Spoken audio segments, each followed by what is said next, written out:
วเจ้าดังสามประการอันมีพระพุทธพระธรรมพระสงฆ์กุลพ่อกุลแม่กุลครูบาอาจารย์กุลศีลธรรมกรรมฐานจงมาปกห่มรักษาครูบาอาจารย์พระเจ้าพระสงฆ์พระเถรานุเถระเจ้าคณะพระสังฆาธิการครูบาอาจารย์จุตนจุองค์ปกห่มรักษาสถานีวิทยุทุกที่ทุกแห่งผู้อำนวยการดีเจเจ้าหน้าที่ฝ่ายรายการฝ่ายเทคนิคทุกส่วนทุกฝ่ายปกห่มรักษาพ่อแม่ศรัทธาญาติโยมพ่ออุ้ยแม่อุ้ยนักศิลป์นักบุญเท่าแก่น้อยใจยิงต่างหลายทุกท่านได้เวลาแล้วเนอได้เวลาแล้วถึงเวลาแล้วได้เวลาสำหรับการรับฟังธรรมะอันเป็นสาระประโยชน์ทางด้านพระพุทธศาสนาน้อมธรรมคำสอนขององค์สมเด็จพระจินดาภรณ์สัมมาสัมพุทธเจ้าได้มาปะมาพบมามาเล่าสู่บรรดาพ่อแม่พี่น้องพ่อออกแม่ออกพ่ออุ้ยแม่อุ้ยนักศิลป์นักบุญท่านทั้งหลายแล้วไผที่ยังบ่ลุกเตื้อก็เกียมตัวลุกมาได้แล้วเนอะเกียมตัวลุกมาได้แล้วหลับลุกเจ้ากินพักดังปายหลับลุกควายกินพักดังเกาลุกเจ้าได้หลายลุกควายได้น้อยหลับลุกเจ้าเป็นเจ้าดังหลายหลับลุกควายป่าเฮือลูกหลานเป็นหนี้เป็นค่าเนอตื่นมาอย่าเนอลุกมาอย่าเนอลุกเนอลุกเนอลุกตื่นตื่นได้แล้วลุกได้แล้วญาติโยมท่านทั้งหลายลุกเจ้าตื่นตัวเจ้าบัวกาบอาหันเยื่องนาพังพร้อม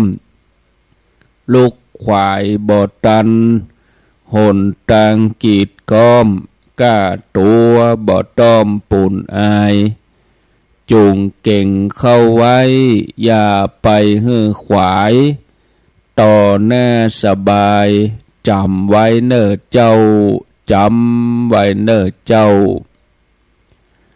อรุณสวัสดิ์ธรรมะสวัสดีสวัสดียามเจ้าศรัทธาญาติโยมท่านผู้ฟังทั้งหลายยินดีต้อนรับเข้าสู่รุ่งอรุณวันใหม่ปะกันเจ้านี้เป็นเจ้าของวันพัดวันพฤหัสบดีที่7เดือนสิงหาคมพุทธศักราช2568วันนี้เป็นวันเดือน11เหนือออก13ค่ำเดือน11เหนือออก13ค่ำพร่ำว่าเป็นวันพฤหัสบดีวันพุธก็เป็นวันห่อวันดาเป็นวันโกนวันเสาร์ที่9เป็นวันพระวันศีลเป็นวันเดือนเพ็ญเป็นวันเดือน11เพ็ญวันนี้13ค่ำวันพุธ14ค่ำวันเวลาก็ล่วงเลยไปศรัทธาญาติโยมทั้งหลายจากวันเป็นเดือนจากเดือนเป็นปีหมู่เฮาท่านทั้งหลายก็ผ่านวันผ่านเดือนมา ผ่านห้อนผ่านหนาวผ่านช่วงฤดูกาลแต่ละช่วงแต่ละปีไปตั้งหน้าเฮาตั้งหลายก็มีอายุมีวัยที่เพิ่มเติมขึ้นฉะนั้นแต่ละวันแต่ละเวลาก็อย่าบ่ควรที่จะมัวเมาประมาทลาสาปั่มเป่งบุญกุศลทำคุณงามความดีสั่งสมบุญกุศลไว้เจ้านี้จะอู้ถึงเรื่องลักษณะคนที่มีความเสียสละความเสียสละเป็นคุณธรรมที่พอกันได้ดีแล้วบางทีก็หันได้ยากเฮาฮู้ยากว่าผู้นั้นเป็นคนที่มีความเสียสละคนเสียสละบางคนนี่เสียสละได้แม้กระทั่งว่าบ่ฮู้ว่าฮื้อผู้อื่นนักมากมายเพียงใดเนี่ยตนเองเป็นผู้เสียสละคนอย่างนี้ก็มีอยู่แต่หาน้อยหายากวิธีสังเกตคนเสียสละนั้นก็บ่มีกฎเกณฑ์อะไรอย่างแน่นอนว่าต้องพิจารณาตัดใดที่ไหนเพราะเป็นเรื่องของจิตสำนึกเป็นเรื่องของการที่จะกึดเอาพิจารณาเอาด้วยตัวเองเปิ้นฮ้องว่าจิตสำนึกนี่มันออกมาจากจิตใจมันออกจากภายในบ่มีกฎเกณฑ์แน่นอนเป็นการรับผิดชอบจากภายในเมื่อเสียสละเมื่อทำได้ก็เกิดความภาคภูมิใจนะเมื่อเราจะอู้ถึงความเสียสละทั่วไปกว้างๆก็มีว่าลักษณะของคนที่เปิ่นมีความเสียสละนี่เป็นคนที่มีใจกว้างรับฟังความคิดหันของคนอื่นบ่ได้มุ่งเอากะใจตัวเก่าว่าแล้วก็เป็นผู้ที่มุ่งประโยชน์ส่วนรวมเป็นคนที่เสียสละได้แม้กระทั่งการบ่ฮื้อคนอื่นฮู้ว่าตัวเองนั่นเป็นคนที่เสียสละเสียสละ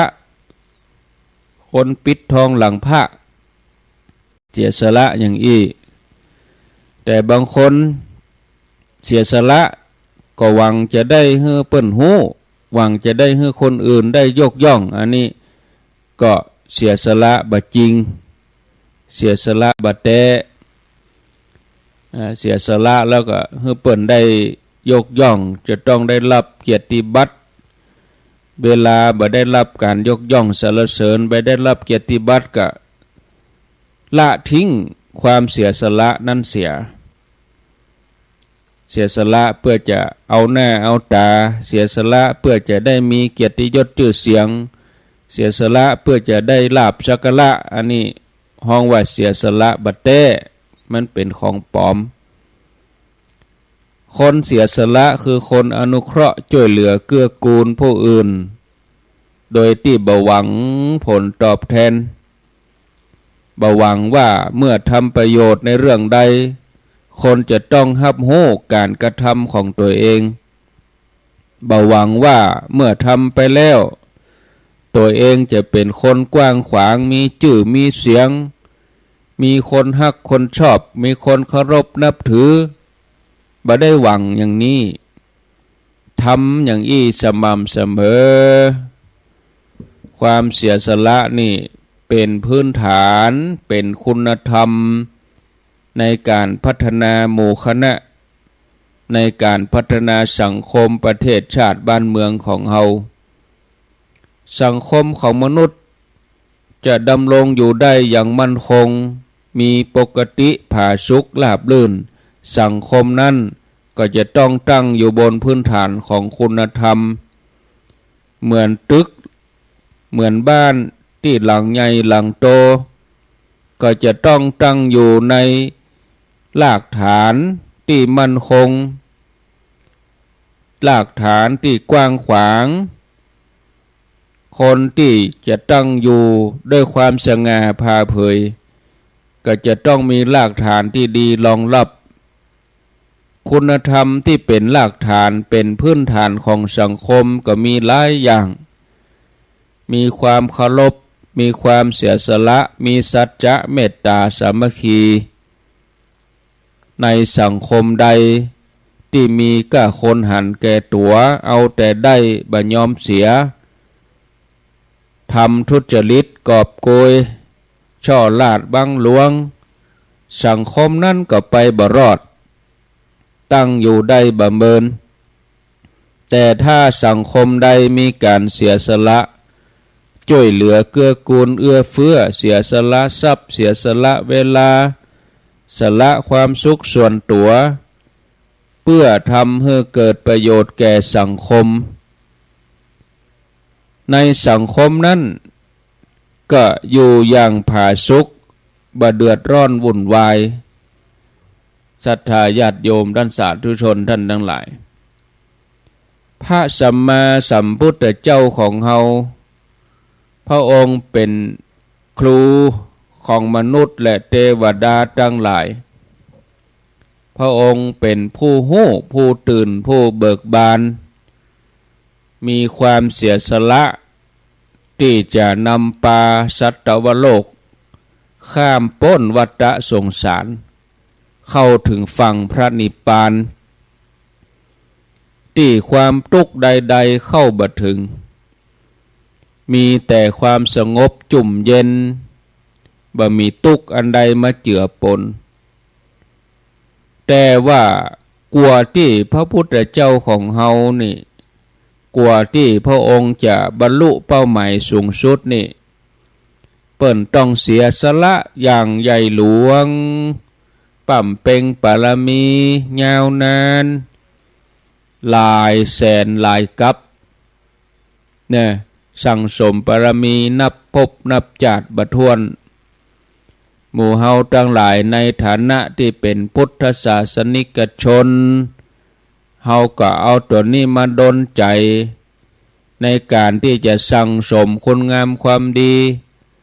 มันเจริญทานศีลภาวนาทำไปให้ต่อเนื่องถึงแม้จะมีอันยังมาเป็นอุปสรรคของใจมากั้นมาเกิ้งมาบั่นทอนจิตใจเฮาก็บ่ท้อถอยญาติโยมท่านทั้งหลายความสุขในโลกนี้นี่มีอยู่สองอย่างความสุขที่อาศัยวัตถุเปิ้นฮ้องว่าอามิตรสุขเป็นความสุขที่เกิดจากตาจากหูจากลิ้นจากกลิ่นจากการสัมผัสการได้หันหูบงามๆดีๆสวยๆหล่อๆการได้ยินเสียงเพราะการได้รับประทานอาหารกินอาหารที่รสชาติดีถูกปากการได้สัมผัสอันใดที่อ่อนนุ่มอย่างนี้เป็นต้นอันนี้เป็นห้องว่าเป็นความสุขภายนอกเป็นความสุขที่อาศัยวัตถุความสุขอันที่สองความสุขที่บ่ต้องอาศัยวัตถุเป็นความสุขที่เกิดจากการทำความดีเมื่อเฮาได้ได้ทำแล้วความสุขมันเกิดขึ้นในใจได้สั่งสมบุญกุศลเมื่อเฮาทั้งหลายทุกคนได้ทำแล้วเกิดความสบายใจจิตใจปลอดโปร่งโล่งเบาสบายบ่มีความโลภอันใดมาครอบงำโดยเฉพาะความสุขที่เกิดจากการ เจริญสมาธิภาวนาเป็นความสุขที่เกิดจากที่เฮาทำใจหยุดนิ่งเข้าถึงธรรมะขององค์พระสัมมาสัมพุทธเจ้าอย่างเฮาทั้งหลายตื่นเจ้ามาได้ฟังธรรมะฟังเทศน์ฟังธรรมมันก็เป็นความสุขนะศรัทธาญาติโยมท่านทั้งหลายครูบาอาจารย์พระสงฆ์องค์สังฆเจ้า ตื่นเจ้ามาเปิ่นมีโอกาสได้บรรยายธรรมได้เผยแผ่ธรรมก็เป็นความสุขของเปิ้นแต่ละรูปแต่ละตนศรัทธาญาติโยมทุกคนได้ยินได้ฟังก็เป็นความสุขของศรัทธาญาติโยมได้ความสุขถึงสองฝ่ายเป็นความสุขอันดีอันเลิศอันประณีตที่เสาะอันยังมาเปรียบเทียบบ่ได้ความสุขภายในมันเป็นเรื่องเฉพาะตัวคนที่ยังบ่ได้ลงมือปฏิบัติก็จะบ่มีทางที่จะได้พบความสุขชนิดนี้เปิ้นว่าปัจจัตตังฮู้ได้เฉพาะตนแม้แต่ว่าถ้าเราจะศึกษาอ่านตำรับตำราจะจำมาเท่าใดมันยากจะเข้าใจเพราะอันนั้นมันอยู่ในตำรามันเป็นตัวหนังสือแต่ถ้าได้ลงมือปฏิบัตินี่มันเข้าถึงใจนะเหมือนที่ครูบาอาจารย์เปิ้นบอกไว้ว่าคนที่รักษาศีลแล้วจะมีความสุขจิตใจจะร่าเริงบันเทิงใจถ้าคนที่บ่เคยปฏิบัติธรรมก็จะมานึกต่อต้านมานึกค้านในใจว่าคนเฮารักษาศีลแล้วจะร่าเริงบันเทิงใจอย่างใดเพราะว่าถึงวันนี้เฮารับศีลเฮาก็รับเป็นพิธีเอาขันมาเกณฑ์พระแล้วก็ว่าโดยพระถึงเวลายังบ่โปนวันเตื้อก็เอาไปโพเอาไปลุเห็นแล้วก็จะไปบันเทิงใจได้จะใดเนี่ยท่านญาติโยมท่านทั้งหลายเนี่ยบางคนนี่ถ้าเฮาทำด้วยใจเฮาจะเนี่ยหยังก็ระแวดระวังเนี่ยคนบางคนก็ต่อต้านในใจบอกว่าคนมีศีลนี่มันจะไปม่วนอย่างใดเนี่ยหยังก็บ่ได้เนี่ยสู้คนบ่มีศีลบ่ได้จะกินจะเอวจะเล่นสนุกสนานล่าเริงกว่าการรักษาศีลนะดีกว่ามานั่งรับตาภาวนานะอันนี้เขากึดเข้าข้างตัวเองเข้าข้างกิเลสแต่ระยะยาวนี่ก็ไผจะอยู่มั่นคงกว่ากันระหว่างคนบ่มีศีลกับคนบ่มีศีลเมื่อใดที่ได้รักษาศีลได้ปฏิบัติธรรมได้เข้าถึงหลักที่ว่าปัจจัตตังเนี่ยมันจะเกิดการเปลี่ยนแปลงตึงร่างกายจิตใจหน้าตาผิวพรรณจะพุทธผ่องม่วนจาวานจิตใจล่าเริงเบิกบานเป็นคนที่เข้าถึงความสุขนั่นคือการเป็นผู้ที่ประพฤติปฏิบัติธรรมนะศรัทธาญาติโยมอย่างกับสมณะครูบาอาจารย์ทั้งหลายถ้าไผได้หันแล้วครูบาอาจารย์เฮาทั้งหลายที่เฮากราบไหว้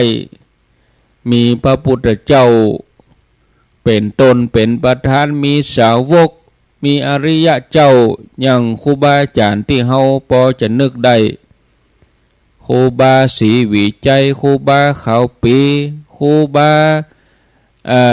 วงครูบาพระบาทตากผ้าครูบาน้ำบ่อหลวงครูบาพระธาตุดอยน้อยครูบาอิน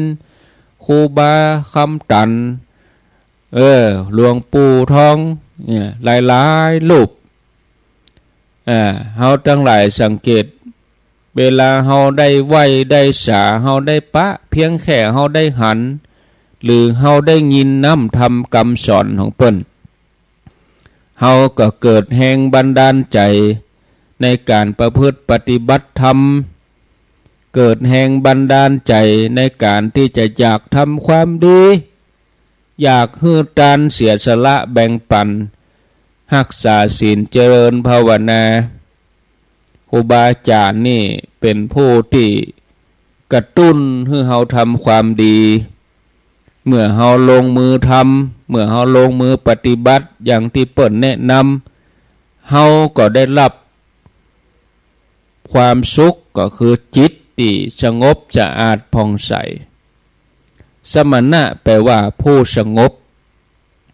หมายถึงบรรพชิตที่บำเพ็ญเพียรสมณธรรมฝึกฝนอบรมตนเองด้วยศีลสมาธิปัญญาอย่างเต็มที่จนมีกายวาจาใจสะอาดบริสุทธิ์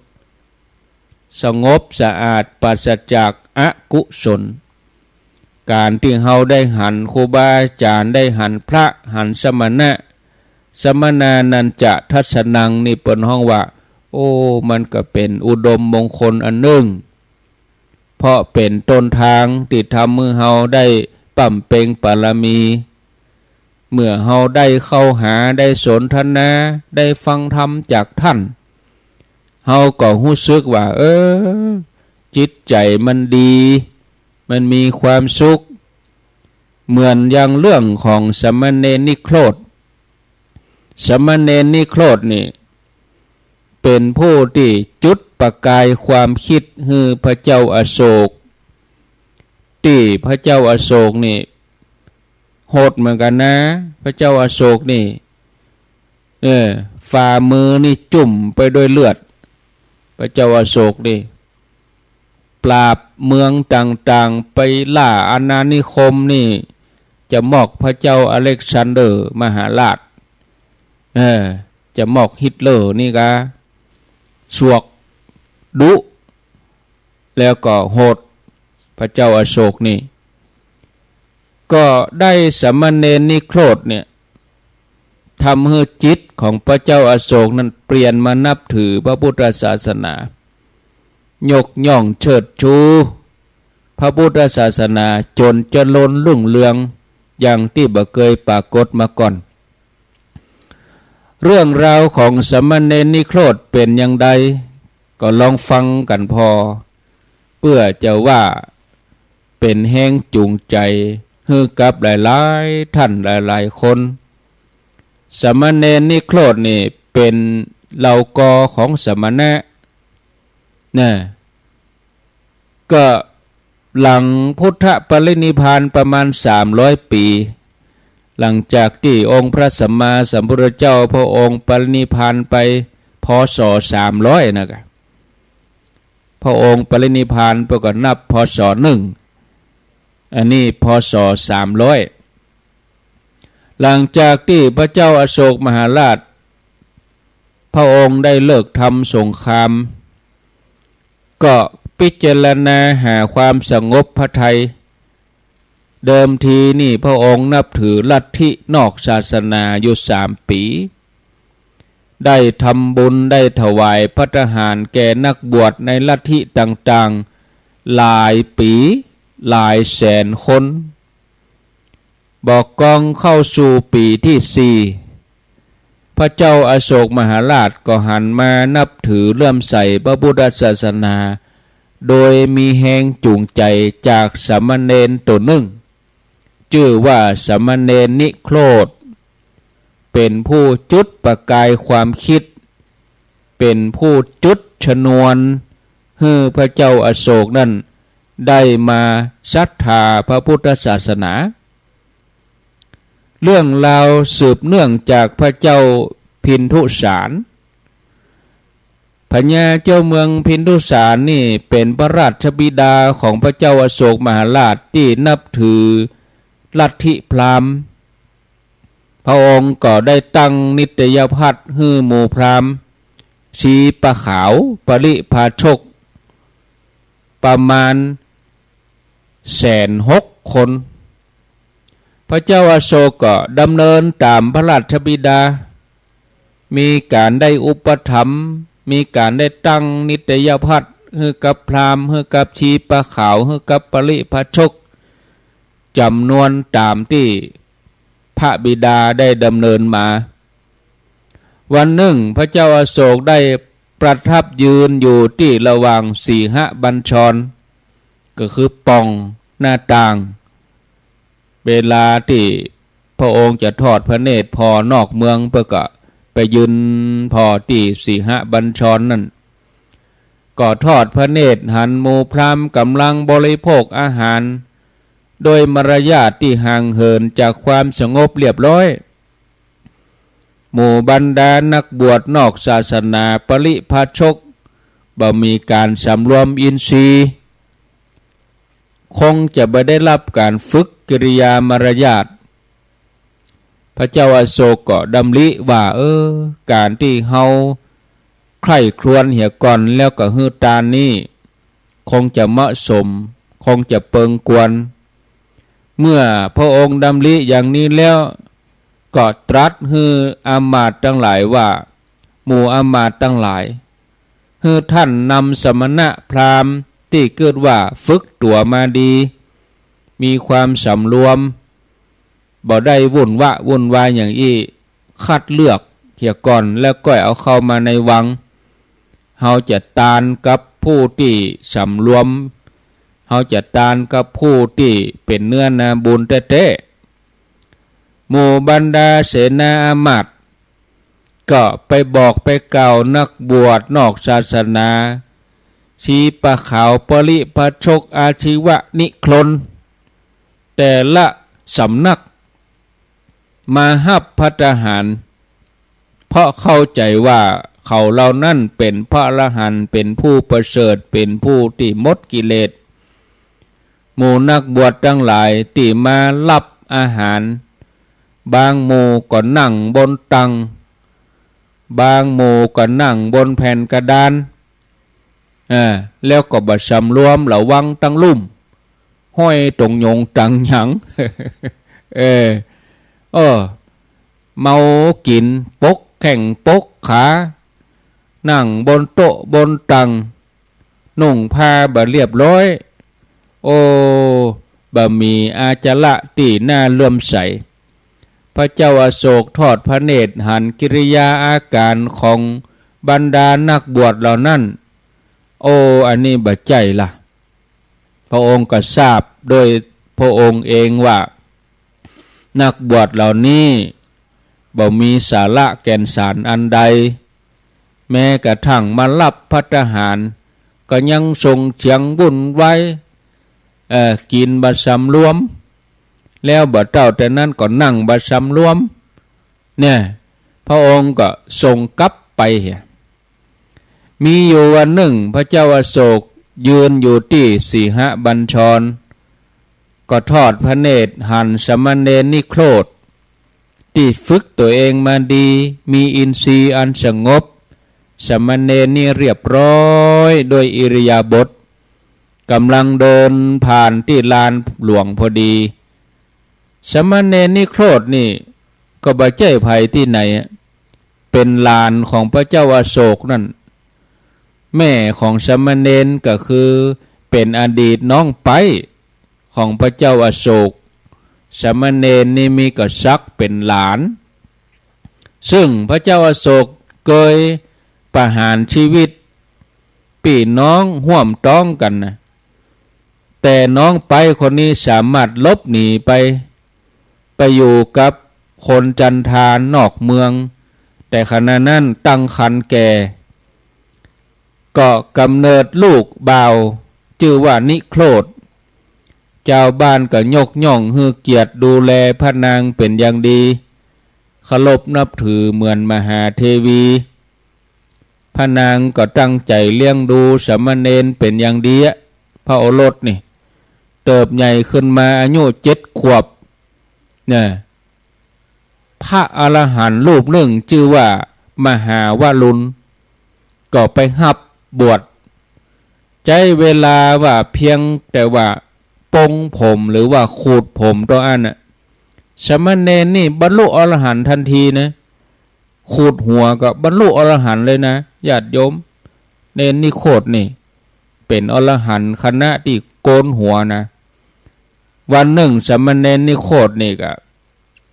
นุ่งห่มเรียบร้อยออกบิณฑบาตแล้วก็ตั้งใจว่าจะเป็นเนื้อนาบุญไปโปรดโยมแม่สักครั้งหนึ่งเนื่องจากทางลัดไปบ้านโยมแม่ จะต้องเดินทางผ่านพระราชวังผ่านประตูวังซึ่งขณะนั้นพระเจ้าอโศกมหาราชก็กำลังประทับยืนอยู่ที่สีหบัญชรทอดพระเนตรหันใส่สมณเณรโอ้เนนตนนี้อย่างมาเรียบร้อยแต่ว่านุ่งห่มเรียบร้อยอินทรีย์สงบทอดสายตาดูประมาณวาหนึ่งบาหลอกแหลกเดินผ่านพระลานหลวงเมื่อพระเจ้าอโศกทอดพระเนตรหันก็ลำพึงกึดถึงหมู่นักบวชศาสนาตั้งหลายหมู่นั้นบรรดาพราหมณ์บรรดาปริพาชกนิครนบรรดาปริพาชกต่างๆที่มาข่าวก่อนพระองค์ก็มีจิตฟุ้งซ่านเหมือนกวางที่วิ่งหนีเสือวิ่งหนีสิงโตเนี่ยในภาษาธรรมแปลว่ามะคึดมะละคึดปาอิสิมะตะปาอิสิมะคึดมะละคึดมะลึคึดมันก็อันเดียวกันนะปาอิสิปตะมะละคึดปาอิสิปตะมะคึดทยวันมะลึคึดมะลึมันก็เป็นกวางแล้วกันเนาะปลากวางเนี่ยกวางเหมือนกวางที่หนีสิงโตที่หนีเสือใจฟุ้งซ่านอย่างนั้นส่วนกุมารนี่บ่มีจิตใจฟุ้งซ่านการพ่อการเตี้ยวการเลี้ยวการเหยียดแข้งเหยียดขาคู่แข้งคู่ขาสงบสงบหน้าเลื่อมใสสง่างามเนี่ยภายในของสมณนิโคตก็เป็นโลกุลธรรมเนี่ย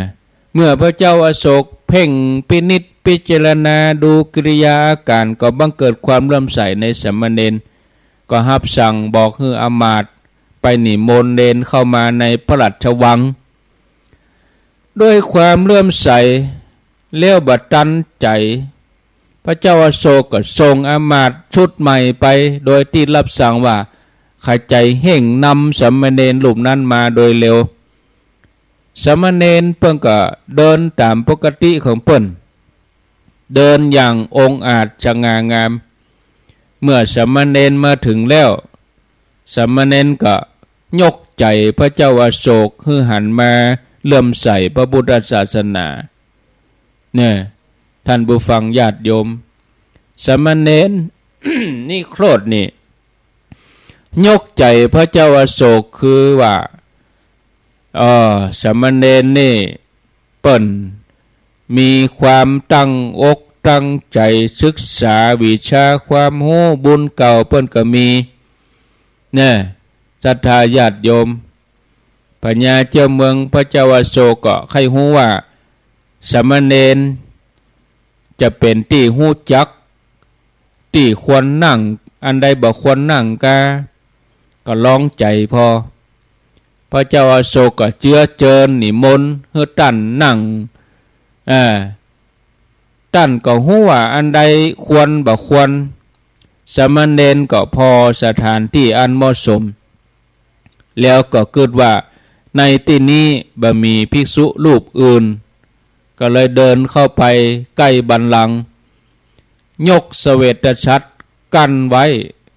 พระเจ้าอโศกเลื่อมใสในความอาจหาญของสมณเณรก็นิมนต์ให้ไปนั่งที่บัลลังก์น้อมถวายภัตตาหารอาหารทุกอย่างที่เกียมไว้สมณเณรนิโครธเมื่อรับภัตตาหารแล้วยังมอกปออัตภาพตัวเองต่ออันเมื่อฉันแล้วพระเจ้าอโศกก็ตรัสถามเณรว่าพ่อเณรฮู้ว่าโอวาทที่พระศาสดาทรงประทานแก่เณรเนี่ยมีอันยังพ้องสมณเณรก็ถวายพระพรมหาบพิตรอาตมาภาพฮู้เพียงบางส่วนต่ออันยังบ่ฮู้ละเอียดครอบคลุมทั้งหมดเพราะยังเป็นผู้ใหม่อยู่พ พระเจ้าอโศกก็รับสั่งว่าโอ้เนนขอได้แสดงธรรมโอวาทที่เนนปอจะหู้ฮือโยมพ่องเตอะสมณเณรนิโครธก็กล่าวหัวข้อธรรมเรื่องของการตั้งอยู่ในความบาประมาทฮือพระเจ้าอโศกได้ฟังว่าอัปปมาโทอมตังปะทังความบาประมาทเป็นตางบาตายปมาโทมัจจุโนปะทังความประมาทเป็นตางแห่งความตาย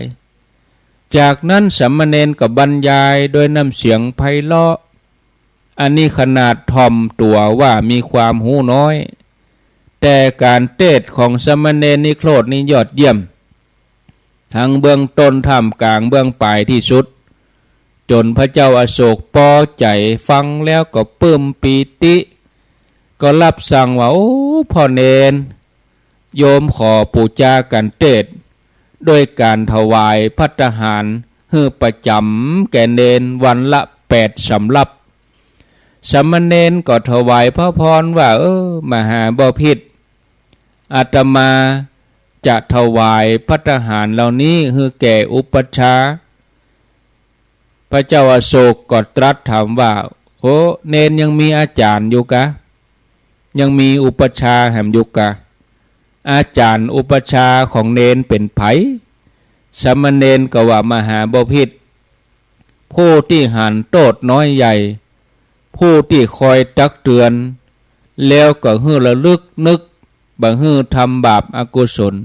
นั่นชื่อว่าเป็นอุปัชฌาย์ปัญญาเจ้าเมืองก็รับสั่งว่าอย่างอันเนนโยมก็จะถวายเพิ่มไปแหมเป็น8 สำรับเนอะ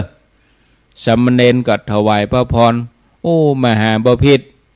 อาตมาภาพจะถวายสิ่งตั้งหลายนี้แก่อาจารย์แทมปัญญาเจ้าเมืองก็ว่าแล้วอาจารย์ของเนนเป็นไผสามเณรก็ว่ามหาบพิตรผู้ที่ฮืออันเตวสิกสัทธิวิหาริกตั้งอยู่ในธรรมนั่นชื่อว่าเป็นพระอาจารย์โอ้ดีแล้วเนน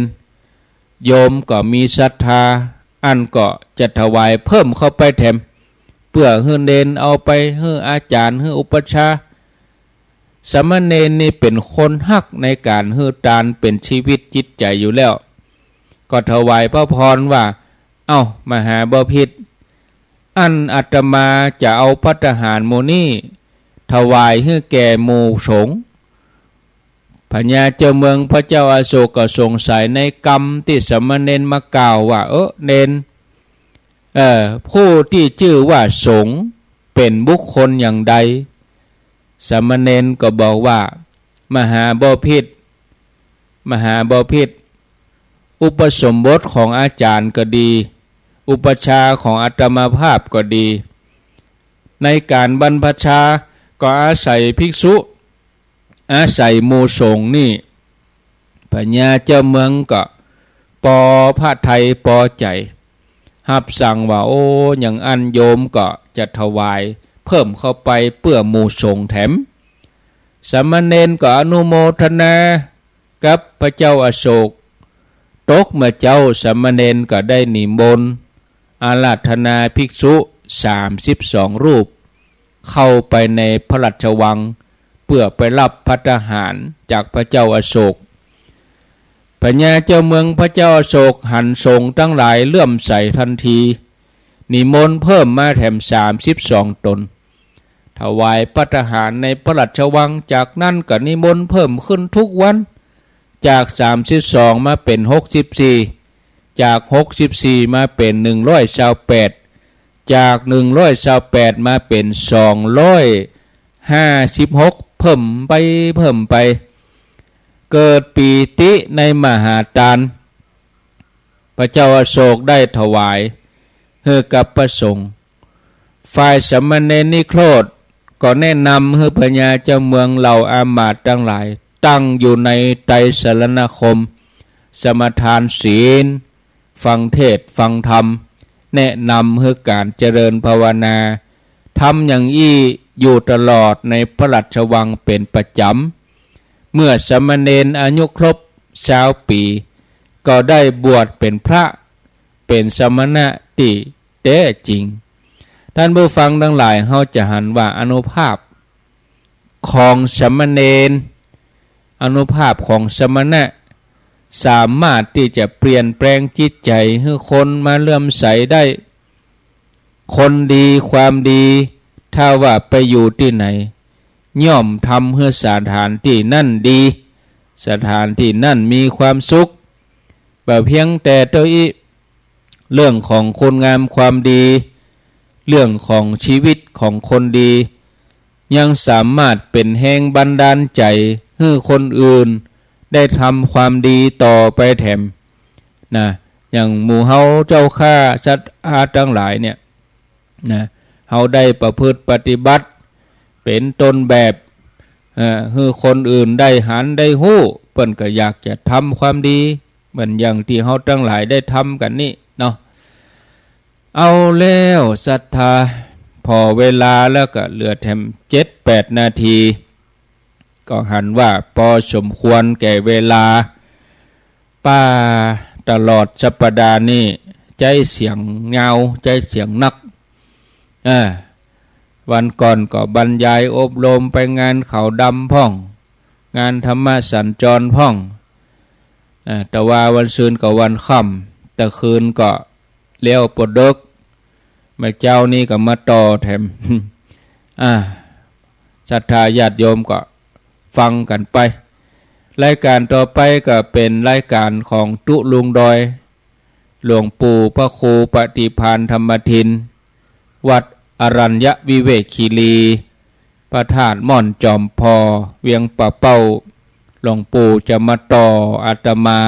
6 โมงถึงเวลา7 โมงส่วนอาตมาก็ขอได้ลำลาศรัทธาไปเพียงเท่านี้ก่อนญาติโยมทั้งหลายที่จะเดินทางไปกาญจนบุรีก็คงจะเตรียมตัวกันดีแล้วบัดเดี๋ยวนี้ก็มีรถที่แจ้งเข้ามาญาติโยมทั้งหลายก็บางทีก็แจ้งเข้ามาก็อาตมาก็บอกว่าสุดท้ายแล้วนะก็เปิ้นขอแล้วขอแถมก็อินดูก็สุดท้ายวันนี้แต่ละเนอะก็มาอ่านนี่มันเฮาก็บ่มีกฎเกณฑ์อย่างอี้มันก็จะยุ่งนะขยายให้2 วันก็คือตึกวันนี้ก็คือวันที่7สุดท้ายบัดเดี๋ยวนี้ เสียงไปแล้วญาติโยมถ้าต่อแหมสักชั่วโมงนี่วันพุธนิ่มไหววันพุธก็มีงานตั้งมาเจ้าเลยนะวันพุธแล้ววันที่9ก็เป็นวันศีลแถมอย่าเนาะเอาก็บอกว่ากันบัดเดี๋ยวนี้ก็มีอยู่36 กันแล้วนะ36 กันเก้าหนทีตั้งเป้าไว้30มา35ขอถอนตัวไป2ขอถอนตัวไป3เอาไปเอามาก็ว่าถ้าจะบอดี30ประเด็นนี้เพิ่มเข้ามานี่แถมเป็น36ปออดุลปาฏิคำดอยแดนบ้านห้อง2 กันแล้วก็แม่บุญศรีสร้างเลงต้นเพิ่งแถม1 กันแม่บุญศรีเปิ้นบ่ได้ไปรถเพื่อก็ยังไปอยู่คนก็ครบแล้วอีนะศรัทธานะอันนี้โทรมีเรื่องด่วนอย่างกะฮับเหี่ยก่อนเจริญปอนเจ้านมัสการเจ้าฟังอยู่ในเจ้าโมทนาเจ้าฟังอยู่ก็ขอบคุณฟังอยู่นี่ก็เปิ้นก็รายงานมาเปิดสายเนอะวันนี้โทรบอกว่าฟังอยู่ก็ขอบคุณนะก็เข้าใจฟังอยู่อนุโมทนาด้วยจะอู้ถึงเรื่องของการไปตานเตียนห้อยใต้เห็นหน่อยออกเดินทางวันที่13 สิงหาเวลาตี 4 แล้วเราก็ไปปะกันแถวจังหวัดตาก